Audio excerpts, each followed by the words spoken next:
2025 সাল মাধ্যমিক পরীক্ষার আগে একটা ছাত্র সে পুরো সিলেবাসটা না পড়ে মাত্র 3টে প্রশ্ন নিজেকে করেছিল। আর পরের দিন যখন সে পরীক্ষার হলে বসে সে দেখে যে 80% প্রশ্ন তার কমন এসেছে। এটা কোনো ভাগ্য ছিল না, না ছিল কোনো চুরি, এটা ছিল একটা বিজ্ঞান। আর এই বিজ্ঞানটা আমি তোমাকে শেখাবো এই ভিডিওতে। কিন্তু সাবধান, এই ভিডিওটা শেষ না করলে এই 3টে প্রশ্নের যে শক্তিটা তুমি কখনো বুঝতে পারবে না। তাই সম্পূর্ণ ভিডিওটি দেখো। আমার নাম প্লাবন তেজ, আমি একজন সাবকনসিয়াস মাইন্ড ট্রেনার। আমি founder the quantum mind institute. আমি বহু বছর ধরে একটা জিনিস লক্ষ্য করেছি, কোনো ছাত্রকে টপার হতে গেলে তাকে বেশিক্ষণ পড়া নয়, তাকে পড়তে হবে স্মার্টভাবে। আর স্মার্টভাবে পড়লেই সে অসাধারণ রেজাল্ট করতে পারবে। আজকের এই ভিডিওতে আমি তোমাকে 3টে ম্যাজিক প্রশ্ন করব। আর এই প্রশ্নগুলো করলে তুমি যে কোনো পরীক্ষার প্যাটার্নকে ডিকোড করতে পারবে। তুমি প্রস্তুত তো? চলো শুরু করি। হার্ভার্ড ইউনিভার্সিটিতে একটা রিসার্চ হয়েছিল, সেখানে দেখা গেছিল যে 95% ছাত্ররা তারা কেবল উত্তর মুখস্থ করে, কিন্তু 5% ছাত্ররা তারা প্রশ্ন জিজ্ঞেস করে। আর এখানেই টপার এবং অ্যাভারেজ ছাত্রের মধ্যে পার্থক্য। যদি আমরা কেবল উত্তর মুখস্থ করি তাহলে ব্রেন সেটাকে ডেড ইনফরমেশনভাবে নিয়ে নেয়, মৃত ইনফরমেশন। আর যখন আমরা প্রশ্ন করতে শিখি তখন সেটা জীবন্তভাবে নেয়। প্রথম প্রশ্ন, এই চ্যাপ্টার থেকে গত 5 বছরে কি কি প্রশ্ন এসেছে সেটা তোমাকে জানতে হবে। তুমি ধরো একটা চ্যাপ্টার পড়া শুরু করেছো, চ্যাপ্টারটা কমপ্লিট হয়ে গেছে, এখন তোমাকে সেই চ্যাপ্টারটা বন্ধ করে দেখতে হবে প্রিভিয়াস ইয়ার কোশ্চেন কী কী আছে এই চ্যাপ্টার থেকে, এবং একটা প্যাটার্ন তোমাকে খুঁজতে হবে। ফর এক্সাম্পল, তুমি ক্লাস 10-এর ছাত্র, তুমি ফিজিক্সের লাইট চ্যাপ্টার পড়ছো। এবার তুমি লাইট চ্যাপ্টারটা পড়া কমপ্লিট করে তুমি প্রিভিয়াস ইয়ারের প্রশ্ন দেখছো। তুমি দেখছো যে 2023 সালে রিফ্লেকশন এসছে, 2024 সালের লেন্স এসছে, আবার 2025 সালে রিফ্লেকশন এসছে।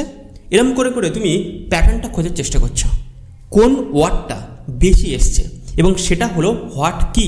ওটাই তোমার পড়াশোনাতে বেশি ভালো করে বুঝতে হবে, কারণ পসিবিলিটি আছে পরবর্তী পরীক্ষাতে ওই প্রশ্নটা বা এমন টাইপের প্রশ্ন বারবার আসবে। দ্বিতীয় প্রশ্নটা খুবই চমৎকার। কেন? কারণ দ্বিতীয় প্রশ্নটা তোমার মাইন্ডসেটকে শিফট করতে হবে। তুমি ভাববে যে তুমি যদি একজন এক্সামিনার হতে তখন তুমি কেমন প্রশ্ন করতে।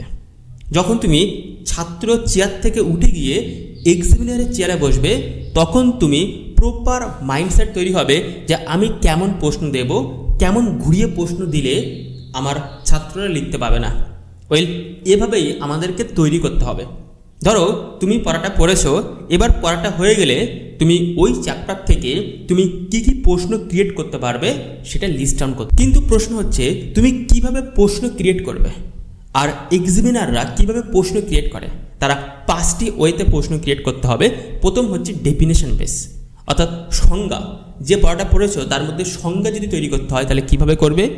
দ্বিতীয় হলো ডায়াগ্রাম, যদি ওই পড়ার মধ্যে ডায়াগ্রাম তৈরি করতে হয় তাহলে কেমন প্রশ্ন আসবে। তৃতীয় হলো ফর্মুলা বেস প্রশ্ন, যদি কোনো ফর্মুলা তৈরি করতে হয় তাহলে কিভাবে করতে হবে। চতুর্থ হলো অ্যাপ্লিকেশন বেস, যদি ওই পড়াটার মধ্যে কোনো অ্যাপ্লিকেশন জাতীয় আমি প্রশ্ন তৈরি করতে পারি তাহলে কিভাবে করতে হবে। এবং পঞ্চম হলো কম্পেয়ার বেস, পার্থক্য, যদি পার্থক্য বেস আমি যদি প্রশ্ন করতে চাই তাহলে কিভাবে করব।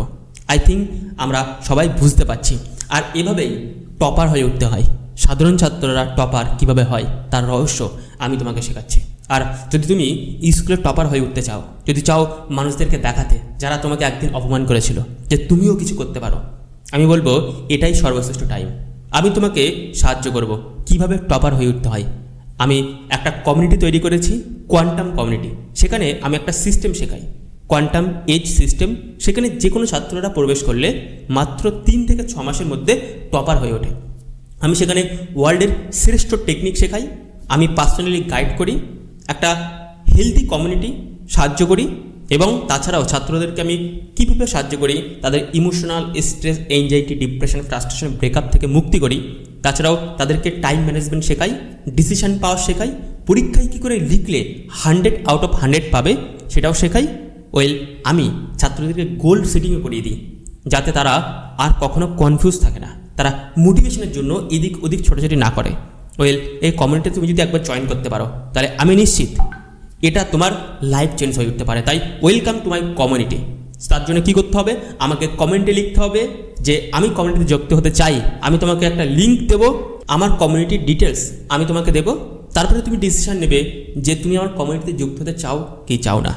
ক্লাস 5 থেকে ক্লাস 12 ছাত্রছাত্রীরা ওখানে আছে, তারা বিভিন্ন স্তরে কাজ করছে। কেউ কেউ কলেজ ছাত্ররা আছে এবং চাকরির জন্য ছাত্ররা পড়াশোনা করছে। So welcome to my community. এখন চলে আসে 3 নম্বর প্রশ্ন, আর এই প্রশ্নটা সবচাইতে বেশি পাওয়ারফুল। কেন? কারণ এখানে তুমি পরিবর্তন হতে শুরু করবে, তুমি অ্যাভারেজ থেকে টপার এবং ব্রিলিয়ান্ট ছাত্র হয়ে উঠবে। প্রশ্নটা হচ্ছে, এই কনসেপ্ট থেকে আমি কেমনভাবে প্রশ্ন তৈরি করতে পারি, অর্থাৎ কত রকমভাবে আমি প্রশ্ন ক্রিয়েট করতে পারি একটা কনসেপ্ট থেকে। আর এখানেই যখন কোনো পরীক্ষক প্রশ্ন তৈরি করে, একটু ঘুরিয়ে প্রশ্ন দেয়, সাধারণ ছাত্ররা হিমশিম খায় সেই প্রশ্নটা লেখার জন্য। কিন্তু যদি আমরা আগে থেকেই প্রিপেয়ার হয়ে যাই যে এই সাবজেক্ট বা এই প্রশ্ন থেকে আমি কিভাবে ঘুরিয়ে প্রশ্ন তৈরি করতে পারি, তাহলে গেম চেঞ্জিং হতে পারে। তোমার আর পরীক্ষার ভয় থাকবে না, তুমি অসাধারণ রেজাল্ট করতে পারবে। যদি কোনো কমপ্লেক্স প্রশ্ন আসে বা আউট অফ দ্য বক্স প্রশ্ন আসে, তখনও তুমি নর্মালভাবে সেই প্রশ্নের উত্তর লিখতে পারবে। ফর এক্সাম্পল, তুমি ওমস ল পড়েছো, তুমি প্রথম প্রশ্ন করতে পারো ওমস ল ডেফিনেশন কি। তুমি দ্বিতীয় প্রশ্ন করতে পারো ওমস ল কি এবং এটা প্রমাণ করো, এক্সপ্লেন করো। তৃতীয় প্রশ্ন, একটা কারেন্টের ভোল্টেজ 12 ভি, রেজিস্ট্যান্স 4 ওম হলে কারেন্ট কত, নিউমেরিক্যাল প্রশ্ন। তৃতীয় হলো ওমস লর প্রত্যেক দিন ডেলি আমরা কোথায় ব্যবহার করি, এটা অ্যাপ্লিকেশন কোশ্চেন। এবং পঞ্চম প্রশ্ন, ওমস লর লিমিটেশন কি, এটা ক্রিটিক্যাল থিঙ্কিং প্রশ্ন। যদি আমরা প্রশ্নটাকে এভাবে বিভক্ত করতে পারি প্রত্যেকটা সাবজেক্ট, সেটা হতে পারে ইতিহাস, ভূগোল, ইংরাজি, ফিজিক্স, কেমিস্ট্রি, ম্যাথ, তাহলে দেখতে পাবো যে আমরা আর সাধারণ ছাত্র থাকতেই পারবো না। এভাবেই আমাদেরকে পড়াশোনা করতে হবে। আমি ডিটেলসে ডিসক্রাইব করলাম। এই ভিডিওটা কেমন লেগেছে? এখন সবচেয়ে বড় প্রশ্ন, তুমি এই 3টে প্রশ্ন জানলে, এবার তোমাকে অ্যাপ্লাই করতে হবে। কিন্তু আমি তোমাকে একটা সিক্রেট বলছি, যেটা এই ভিডিও শেষে বলবো বলেছিলাম। এই 3টে প্রশ্ন আলাদা নয়। তুমি যখন কোনো চ্যাপ্টার করছো, তখন এই 3টে প্রশ্ন নিজেকে করতে হবে, অ্যাপ্লাই করতে হবে, লিখতে হবে, তখনই তোমার রেজাল্ট ক্রিয়েট হবে। আমি আশা করছি তুমি একদিন সফল হয়ে উঠবে এবং সফলতার জন্য আমি তোমাকে 100% সাহায্য করব। কিভাবে? তুমি যদি আমাকে ফলো করে দাও, আমাকে সাবস্ক্রাইব করে দাও, বেল আইকনটি প্রেস করে দাও, তাহলে আমার প্রতিটা ভিডিও তুমি নোটিফিকেশন পাবে। এবং আমি প্রত্যেকটা ভিডিও এমনভাবে ক্রিয়েট করি, রিসার্চ করি, যেটা তুমি আগে কখনো দেখোনি, যেটা তোমার পড়াশোনাতে 100% সাহায্য হতে পারে। এবং এই ভিডিওটা যদি ভালো লেগে থাকে তাহলে লাইক করে দিও এবং একটা বন্ধুকে শেয়ার করো, যে তোমার বেস্ট ফ্রেন্ড বা যাকে এই ভিডিওটা শেয়ার করলে সে তোমাকে কংগ্রেচুলেশন জানাবে। কারণ এই ভিডিওটা সত্যি ইনফরমেটিভ ভিডিও। তো একটা বন্ধুকে তুমি শেয়ার করতে পারো। দেখা হচ্ছে নতুন দিন নতুন একটা ভিডিওতে। আজকের জন্য tata, thank you so much.